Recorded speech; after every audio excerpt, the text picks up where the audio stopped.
Welcome back to the Frozen Forum podcast. I'm your host, Nathan DaCosta, along with our co-host, Alex Nagy, and this is our first episode back after the Olympic break.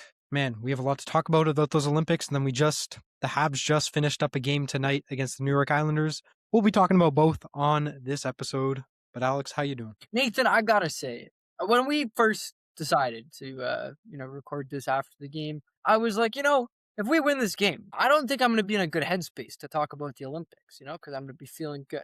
I'm in the perfect freaking headspace to talk about the Olympics right now. My goodness, let's get into it. Nathan, can you start us off? All right, let's just go through a little quick walkthrough of the round robin. I don't think we need to go too in depth here. Canada decimated. We let in, what was it, one or how many goals was it? I don't know. We were like a plus 12 through the round robin, so there's not much need to be said there. We were the 1 seed going into the quarters, man. That was a game. Seems like our kryptonite is always Czechia. That game, man. Look, that one goes to overtime. I think when it went to overtime, I think everybody in Canada breathed a sigh of relief because I don't know what Czechia was supposed to do against a Team Canada 3-on-3. It's kind of hard. Yeah. It's one of those, if you could survive the 10 minutes, by the way, 10-minute 3-on-3 overtime in quarterfinals, it would have been. Then you go to a shootout, maybe you have a chance there, but they did not. They did not. They didn't. But hey, when we were down 3-1 at one point in the game in the third period, I honestly thought we were out of it. I thought we were screwed. We get one, and then lo and behold, the guy who everyone thought he should have been cut that game, Nick Suzuki, just a pure hockey IQ effort play to keep us A, in the game, and B, in the tournament. He gets us that goal, pushing it to overtime, allowing for the exact same thing that we saw in the Four Nations face-off, where Marner takes a drop pass, end-to-end overtime, rip it in the net. Shout out Suzuki, shout out Marner. Those are 2 huge plays to get us into a position where we needed to be. Huge plays, and what would the story have been if Team Canada didn't even compete for a medal? I mean, what would the story have been if the U.S. did? Because that U.S.-Sweden game was a game to watch. I mean, that's something that should have been, for a bronze medal almost, or like a silver. I mean, that game was for a silver medal essentially. I think no matter what. Actually, that's not even true. The crazy thing about that U.S.-Sweden game is if Sweden won it, they would have had to beat Canada next to get into the gold medal game, which is crazy. Like that. That's what you get for losing to Finland, right? So all Sweden had to do is beat Finland in the group stage, and they couldn't do it. Finland gets the bronze medal. It's crazy how one game changes the entire tournament for a team like that. I was thinking too, Nathan, one thing, Finland losing to Slovakia in the group stage, quietly made their life a lot easier, because if they don't lose to Slovakia, Slovakia would have been the 3rd seed instead. So Finland would have probably had to play Sweden for the bronze medal. But instead, Slovakia is the 3rd seed, and Sweden has to go against the U.S. in the first round. So I think low key, I think Finland was playing the system. They're not going to say it, but losing to Slovakia and then beating, the thing is, if you lose to Slovakia, you have to beat Sweden. The winner of the Sweden-Finland game wins the bronze medal as soon as Slovakia has the win. Okay, wins the bronze medal. I don't know if I would go that far. Those games, every quarterfinal game was tight. Way too tight. That Finland-Switzerland game, or was it Finland-Switzerland? Yeah. Finland-Switzerland. That Finland-Switzerland game, holy, that was crazy. Yeah, man. Every quarterfinal game was tight. You went to the semifinals then. U.S. just destroys Finland. Slovakia. Sorry. We played Finland. Right. We played Finland. USA destroys Slovakia. We play Finland. Why does this keep happening to us? Why is my heart palpitating every time I see Team Canada play? I don't even remember who got the 2 goals beforehand, but then Nathan McKinnon. Who did get the 2 goals before for us? I couldn't even tell you because I was way too stressed to watch. Did Suzuki get one of them? Why do I feel like Suzuki scored one? No, Suzuki got the one in the quarters, and he had one in the round robin. Those are his 2 points of the tournament, but one massive one that we needed. But yeah, that's that semifinal game. That was another one where I thought we were out of it. And then 3rd period clicks in, and then they decide to lock in. Yeah, let's see. I'm just going to pull up this game. Who scored this game? You have goal scorers. So Mikko Rantanen and Eric Hall left score, make it 2-0. Sam Reinhart gets that power play goal to make it 2-1. Jay Theodore gets the goal 2-2 with 10 minutes left in the game. And then Nate, the Nate dog, Nathan McKinnon gets that 3-2 goal with 36 seconds left on the board. Unreal. And there was a penalty there too, right? Like it was a power play goal. The dog came out big when we needed him to get to the gold medal game. Hey But Nathan, what about the gold medal game? who let the dog back in the house, man? Like, I mean, that was, I don't know where he was. That gold medal game. Gold medal game. I don't know. I swear the Goudreaus had to have been defending that net as ghosts, because how do we not score? That Nate McKinnon miss, man. That one hurts worse than probably anything in that game. Second, like, is so close to that moment as well. Is the Devon Taves. Devon Taves in the freaking crease. Not to mention a Celebrini breakaway, a McDavid breakaway. Not to mention 5-point-something expected goals for Team Canada. What did you think of Jordan Binnington's performance in the tournament? Okay, listen. Listen, for- I need to qualify something, okay? Before I go on about what I'm about to say. Was Jordan Binnington okay? Yeah, he was okay. Was he spectacular? No. Was he like his good game was that first game that we played against Czechia, right? Nice big shutout. We win 5-0. Good job. You're against Czechia. After that, against the US, what did they have? Well, 1-point-something goals, like expected goals in that game? They had like 20 shots on net. Oh, wow. He let in 2 goals. Huh. So interesting. You know? So it's almost like he's a freaking below replacement level goaltender. And you're playing against the best people in the world. Now, Nathan, we've had this discussion in our group chat, and other people have convinced me that it is not Jordan Binnington's fault, right? It is not him who chose to be in net. It is John Cooper's choice to put Jordan Binnington in net. And so it is John Cooper's fault that he was in the net in the first place. Listen, I have a really easy question for you, right? If I came up to you and I said, the most accurate advanced stat that we have to measure goaltender performance says that on your team, you have the worst goalie in the freaking league and the second best. Who are you going to put in net? You're putting the lock-in guy. You're putting Jordan Binnington in. He saved us in that Czechia game. Goalie in the freaking league. Like there's 70 something goaltenders that have played hockey this year. There's 70, and he is last.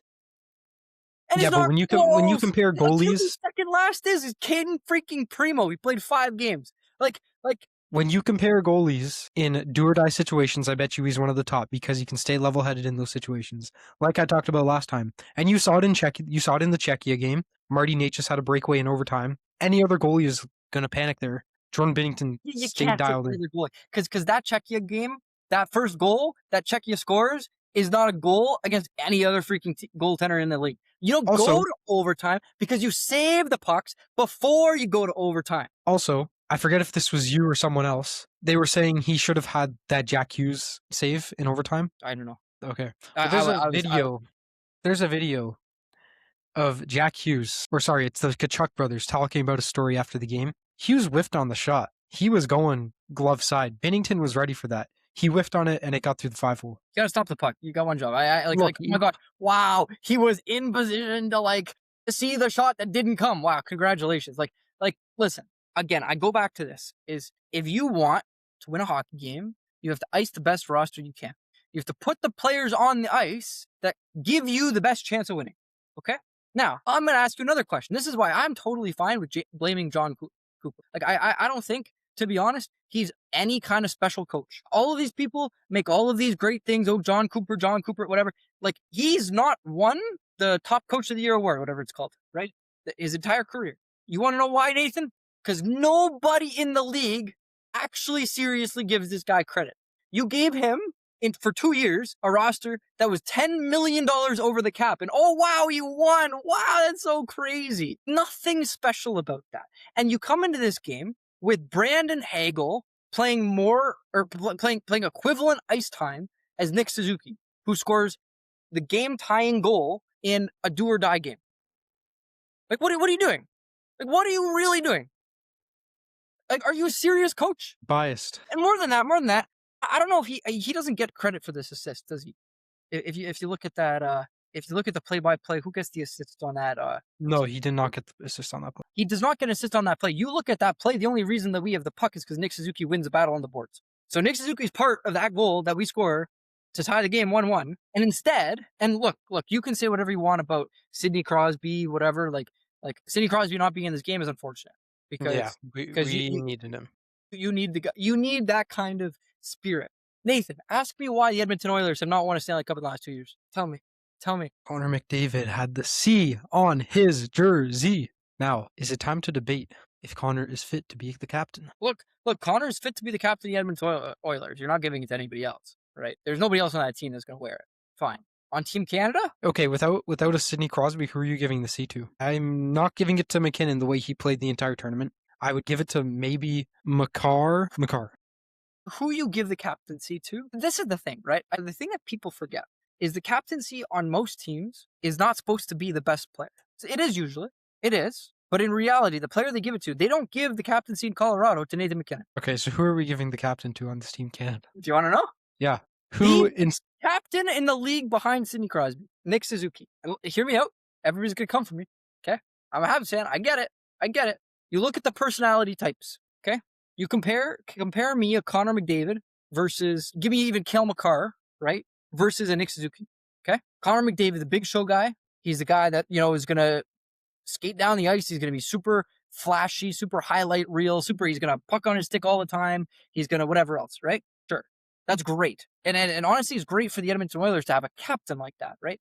Because that tells the rest of the team, hey, we need to fight. We need to get into it, right? Team Canada does not need that kind of energy from a captain, right? The kind of energy they need is like a Sidney Crosby. Now, let's compare the two, right? Why is Sidney Crosby such a good captain?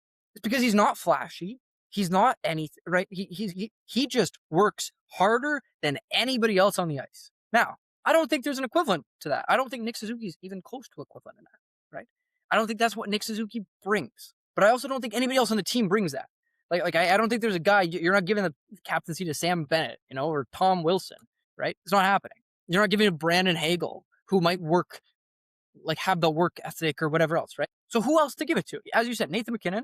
He's a quieter guy because he's the guy that needs to just go out, focus on his game. He does not need to be focusing about, bringing a team through something. I could see Cale Makar as a leader. Another thing with the McDavid captaincy, he plays better when he's not the captain. And you saw that in the Four Nations. But this is what I'm trying to say, right? But at the time, what does Cale Makar give you?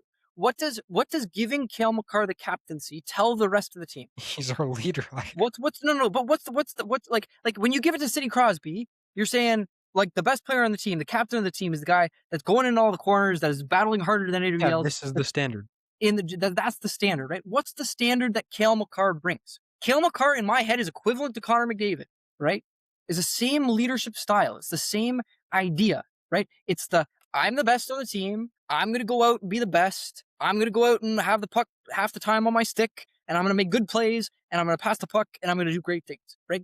It's the same mentality in my head, right? Cale Makar versus Connor McDavid. I don't think so. But the flag there with having Cale Makar as a captain is he's never been a captain in the NHL. Well, that too. Now, let's go to my nomination, Nick Suzuki. Let me tell you what Nick Suzuki brings for everybody in the league who doesn't watch the Montreal Canadiens. Nick Suzuki, one of the calmest players you will ever see on the ice. Calm, Thank you for that. collected. He takes very few penalties, right? But he's always doing the right thing. He's always focused on defense first and then go play offense, right? He's the guy that's going to go out on your penalty kill for Team Canada and kill penalties, which he did very well in the tournament, right? So what do you get by putting Nick Suzuki a captain on this team, right? You tell the rest of the team, when Nick Suzuki is a captain, he walks into that room, what vibe what presence does he bring? He's calm, collected, cool, chill. I guarantee you the biggest problem with Team Canada, especially in the US game, everybody gets so hyped, everybody gets so energized, so whatever, that they forget how they play hockey to win games. They're so focused on, let's get as many shots to the net and let's get the pucks in the middle. It's like, no. Focus on your fundamentals first, right? Calm down, chill, calm down, and make that one pass that gets into the right spot where Connor Hellebuck's gone. That's the vision, right? That's the vibe you need on the team. Connor McDavid's going to go out and do his stuff no matter what, no matter who's the captain on the team. But you need to tell the rest of the team, hey, settle down, chill. You don't need to be the hero. Nick Suzuki is not the hero. Does not have to be the hero. He just always is, because that's the kind of person he is. This is true, but I feel like McDavid's still the right choice. He knows how to lead. Yeah. After this Olympics, you actually cannot make him the captain of Team Canada. He's 0 for 3. He's actually more than that. He's 0 for 7. I didn't even know this. He's what? On London Knights, they lose the Memorial Cup. He's the captain. What was the other ones? There's like two more, three Erie more. Otters. Same thing. He's been the captain in like 6 or 7 different tournaments, and he's not won a single one of them. And you want to know why you lost this game? I'm not gonna go off on Jordan Binnington for not making that save in overtime. You lose that game because Connor McDavid twice in overtime decided to go 1-on-3 offensively. I know. I saw that and I was like, what? I thought, because I don't know if you were watching the CBC broadcast, but they were saying, make your moment, Connor. No, that did not happen. I was in a bar and people were saying that. But yeah, I just thought it was foolish. Like, you have McKinnon and You calm, collected. That's what you need from the team. It's not I'm gonna go win the game. It's play your game, make the right moves, be patient. The game will come to you. Not what happened. Of course, it's not what happened because Connor McDavid was a captain. And I guarantee you, the reason that the Florida Panthers are dismantling the Edmonton Oilers in the Stanley Cup final is because the Florida Panthers are going in and they're playing patient hockey. They're playing their style of game. And if things don't work a little bit in the middle, that's fine. We're not going to change our system. We're going to play good hockey. And Edmonton comes along and, they're down a goal. And then it's, hey, Connor, take the puck.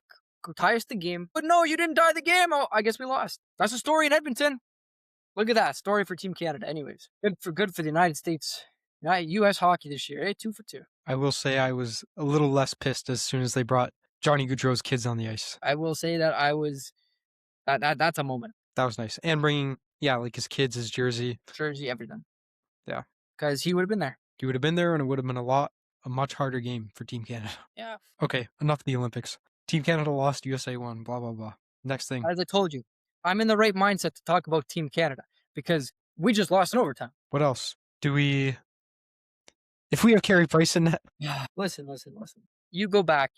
Why did Team Canada win the gold medal in 2014? 3 goals. And not only 3 goals in 6 games, a shutout in the semifinals and a shutout in the finals. He's him. Everybody in our group chat, was all like, oh, you got to score more than 1 goal against the United States. Not when Carey Price is in. Too bad we don't have him anymore. The San Jose Sharks have him. Well, who would have worked almost as well? Maybe the second best goaltender in the freaking league. Anyways, look. All I'm going to say, Nathan, okay? Logan Thompson played 1 game in this tournament and finished with a higher goal saved above expected than Jordan Binnington. And you're playing, you have to think, right? That goal saved above expected, it's not like you're playing only the U.S. and Finland and Czechia. And you played Czechia, right, where you had a 5-0 win, right? That's positive goal saved above expected. And he didn't play the Switzerland game, he played the other game, right? He played the France game. Or the France game where the French team with 3 NHL players scored 2 goals on Jordan Binnington in the game, right? That's the player you go and put in. The goals in the Czechia game were soft. The goals in the Finland game were soft. You can pin it on Cooper, but you can't pin it on Binnington. I'm putting on Cooper. Cooper put him in there. It's the wrong decision. He should never have been there. That's it. That's all I can say. So look, if you gave me, and this is the whole thing, right? Is if you showed me that, Jordan Binnington has a terrible save percentage, a terrible goals against average, right? Playing for the St. Louis Blues, I'd be like, yeah, duh, he plays for St. Louis Blues. But goals saved above expected takes into account where the puck is being shot from, how hard the shot is, all these other factors that are not counted in that. And he's still last. The Blues also allow probably the most grade A scoring opportunities in the league. But that's accounted for in goals saved above expected. Because they have a probability that each one of those shots go in. So sure, he might be Okay. No more stats. Who is your lock-in guy? It's Jordan Binnington. It's not. It's absolutely not. He had 1 Stanley Cup run. And since then, he's been washed. Okay, I'm clipping this. To everyone watching this right now, comment below, who would you rather have in net in that gold medal game? Jordan Binnington or Logan Thompson? And tell us why. It's Logan Thompson, 100%. 100% of the time is Logan Thompson. It's Jordan Binnington, but we want to hear what you think. It absolutely is not, man. Or do we just blame everything on John Cooper? I'm blaming everything on John Cooper. I mean, it's his decision on who starts the game. He's got to live with that one. Look, I truly think here's a fun thing to clip. Actually, I think 2030 Olympics. I've got Martin St. Louis as the coach of Team Canada, and is Nick Suzuki the captain? Oh, I don't care. That one. Sidney Crosby's still probably playing, so give it to Crosby. Imagine he's playing again. Of course he's playing. He's about 38 right now. He'll play that 42 for sure. He's like a top he's a top 20 center in the league, and he's 38. Like, nuts. and I If he's always think if he is still that good to make the Olympic team, you have to give him the captain. Like any team Canada he's on from here on out, he's the for captain. sure, for sure. That's I, I, in my mind I thought this was his last Olympics, but if he actually comes back to France in 2030, we have to go see that. Like, there's actually no way we're not seeing that.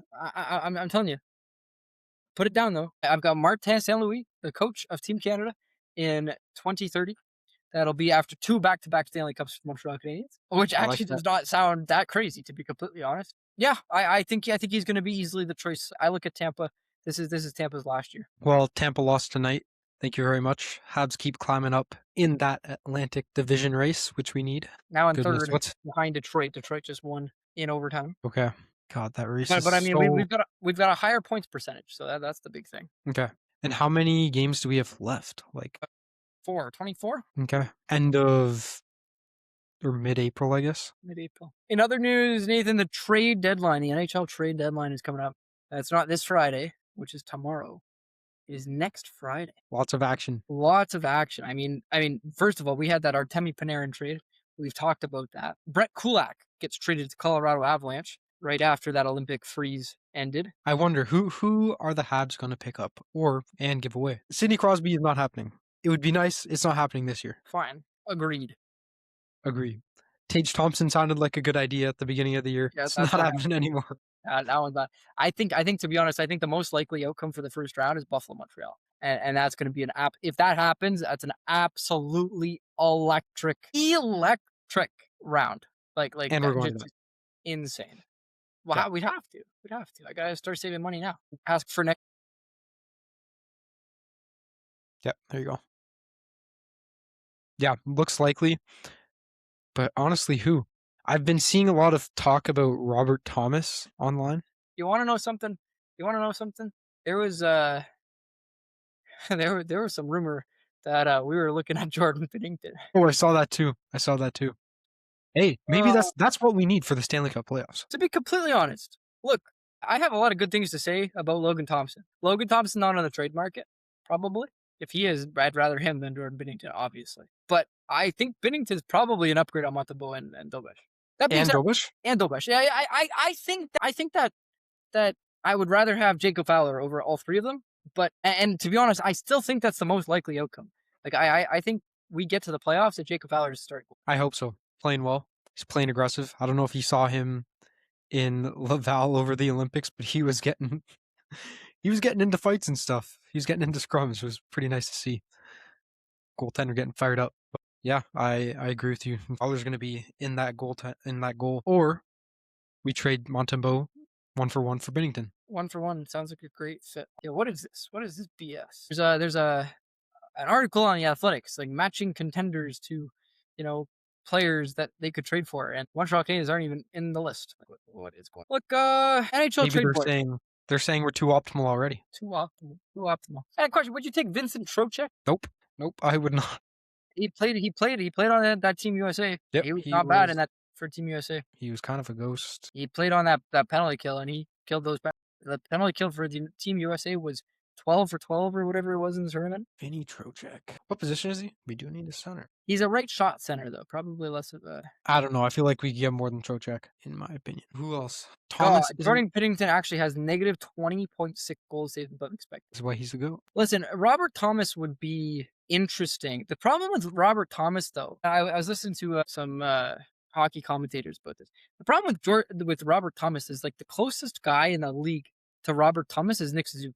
And, like, I don't know if you need two Nick Suzukis on a team. No, that's never a bad thing. You have the real one, and then you have the fake one down on your second and third lines. I do think so. Like, looking at our team right now, because today we had our full roster for the first time basically all season, I think. Yo, I saw we had a new defender on our team, too. Patrick Laine. Did you see that?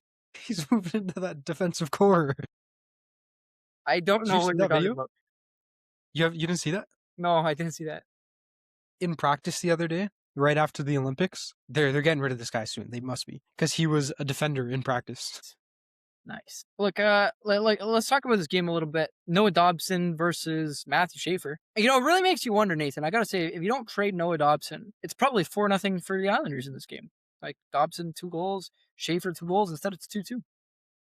Makes you wonder how much of a wagon the Islanders would have been if they kept Dobson. Makes you wonder. It does. And look, they were talking about it on the broadcast today. The Islanders got some good picks with those picks they got for Dobson, and their future is looking pretty bright. But who knew the future would be this bright already with Schaefer? Well, Schaefer's like, I got nothing to say about him.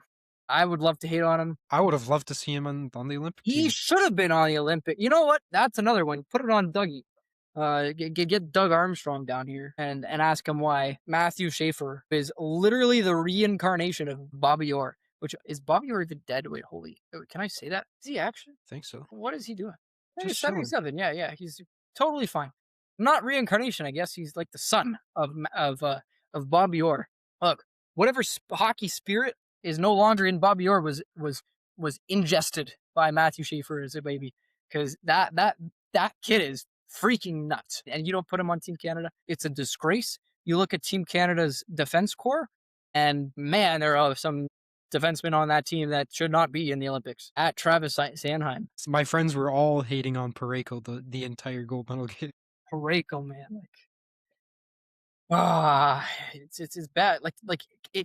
You could have had Matthew Schaefer. I don't know, You man. could have had a Matthew Schaefer, Cale Makar pairing. That's all I'm gonna say.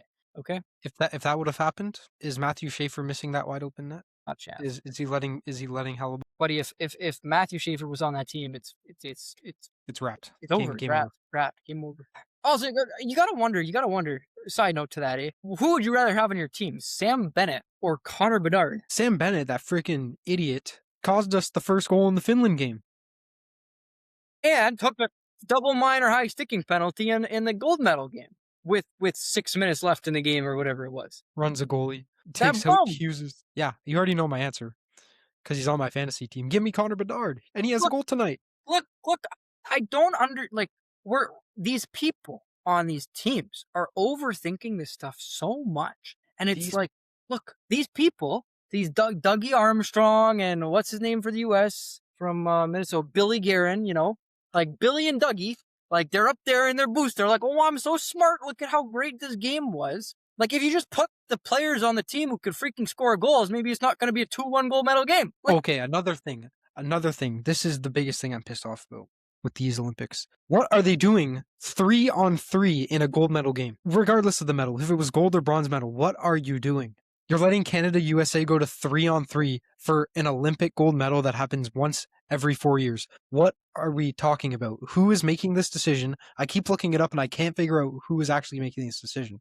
This is so stupid. I have the answer for you. It's Gary Bettman. Look, he's easy. He's got to hate, and I guarantee you that he is the guy behind this. And I'll tell you why. To me, it makes a lot of sense, to be completely honest. If you're the NHL, you say to the Olympics, hey, you obviously want NHL players playing in these hockey games because it increases your viewership. It goes sky high when NHL players are in, and then when the NHL players aren't, nobody cares about the Olympics at all, right? Like, nobody watched the 2022 Olympics. I don't think. I know nobody who actually watched anything. Meanwhile, when hockey's on, now you turn on curling because I'm in an Olympic spirit because, I'm watching hockey.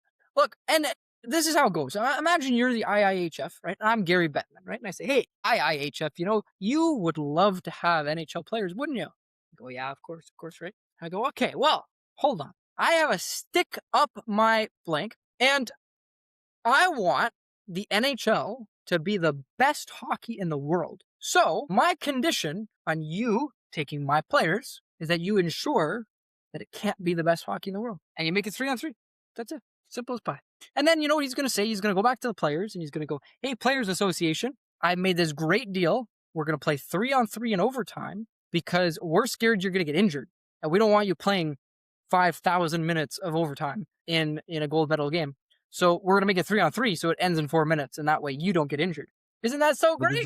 This is so stupid. Because in 2010, he was still the commissioner and it still was 5-on-5. In 2010, he didn't have as much negotiating power. Also, you go back 2010, they didn't have 3-on-3 overtime. That's what I mean. No. In the NHL, they didn't have 3-on-3 overtime. They never tried it. Nobody knew it was a thing. That's true. Now they know it's a thing. It should be the players that get to decide what they want to do with their bodies in the Olympics that they would love to represent their country to the best of their abilities, not 3-on-3. Freedom of choice, baby. Look, they choose willingly to play in the NHL, and they gotta abide by that, Gary Bettman, the dictator. Make that the thumbnail. Give Gary him a little Bettman. mustache and a flag behind him. Look, I'm making the thumbnail. It's gonna say who to blame, and it's gonna be Gary Bettman, obviously. It's gonna be John Cooper, right? And then Doug Armstrong. That's gonna be my three people on my. And look, honestly, I think it comes down to all three of them, right? Gary Bettman makes it 3-on-3 overtime. Fake hockey. John Cooper puts Jordan Binnington in net. You can disagree with that part, but more importantly, he plays Nick Suzuki for 10 minutes in a gold medal game, where that's the guy that got you the goal to get you into the gold medal game, right? Fine, all right, that's a choice, not a good one. And then you go up to Dougie and you say, "Hey, Dougie, wouldn't it be nice if we could score freaking goals in the Olympics? Huh? Maybe we should have had like one of the leading goal scorers in the league in Connor Bedard." And, also, by the way, you have Bobby freaking Orr in your system, and you could have put him on the team, but you didn't do that. So look at that. There's your pitch. Choose which one is to blame. It's a combination of all of them, but which one's most to blame? Comment below. Should we bookmark it there for this episode? What else do we need to cover? I think we covered everything. Covered everything. Look, we lost in overtime today. It was a sad game. Yeah. I don't know if you watched any part of it, Nathan. I know you're working out a lot over there. You got to make sure you fill out that jersey. Not wearing the hockey equipment too much anymore, so I got to fill it up with some muscle. You know. I watched the overtime. I'd love to be able to say you've got a long way to go, but it's probably already tight. Look, here's what I want to say, right, about this game. There's an interesting decision at one point because we had a goal called back. Because Cole Caulfield kicked the puck, but he didn't really kick the puck. I think he deflected the puck, and I think this is what I truly believe. I think that a kicking motion should only be illegal if you direct the puck towards the net. Where did he kick it? It deflected off of his skate towards the middle of the ice and then hit the goalie and bounced in the net. And they ruled it no goal. They said there's a distinct kicking motion. But I want to change the rule. I haven't read the rule, and they're probably right that in this rule book, that's a kicking motion and whatever else, right? They can say it. I think if you don't kick it towards the net and it deflects off of something, right? Now, again, if you kick it towards the net and it deflects off of something, it's still a kicking motion towards the net. I think that's not a goal, right? But if you try to kick the puck out to like the center of the ice or, to some player who's on the other side, and then another person deflects it into the net, right? Who's not on your team, I don't see a problem with it. I don't know why that's a... I'd agree. I have to see this video and see if you're capping it all or if he actually did kick it towards the middle of the ice. And No, hit the goal and went in. I swear he kicked it into the middle of the ice. Okay. I wonder if I can find it. Probably not. Yeah, I mean... In other hockey news, I'm 6-11 in our fantasy league. In other whatever, but screw it. Well, whatever. Comeback season, baby. I have a chance. This BS league, you're last in points and you're freaking something. It's actually ridiculous. Don't hate the player, hate the game. Look at this. Points for in our league right now. Last, Nathan DaCosta. Second last, me. But last, Nathan DaCosta. Where am I? Third last. Let's go. I just need to move up 2 more spots and then I'm in there. Yeah, just to get smoked in the first round. We'll see. You never know. Yeah, I'm pretty sure I'm out of it. I don't think I can come back anymore. I think you're mathematically eliminated. Yeah, also, I have no idea how there's... Whatever. I have no idea how there is... That this guy I'm playing this week has 93 games. Well, it was the combination before the Olympic break. No, but I have 75. I like he has like 18 more games than like you have 75, Nathan. The guy I'm playing is 93. Who even? Oh my! 642 project. What the? I looked at this. What? I was like, something's wrong. Like she's freaking hacked the system somehow. Yo, Luke's a cheater. Like I actually don't understand. Hold up. I was literally in awe. Send this to the Snap group chat. What the? That's insane. Somehow oh wait, I don't think stats are working right now on fantasy because I don't see anything moving. Yeah, they're kind of glitch every once in a while. Okay, guys. We're back at that point where we start rambling about nonsense not related to the podcast. So I think that is a good place to end it for this episode. Thank you all for watching, the 1 or 2 of you that have made it to this point in the episode. We appreciate you very much for watching this, and make sure that you subscribe to the YouTube channel, you leave a like, you comment, you hit that bell notification so that you know when we post whenever we post. It hasn't been every single week, but we're gonna be coming back to that. Make sure that you follow us on Instagram, TikTok, Facebook. We also post YouTube shorts. Make sure that you follow us on Spotify, Apple Podcasts, Amazon Podcasts, anywhere you consume any podcast content, anywhere you consume content in general, we are there.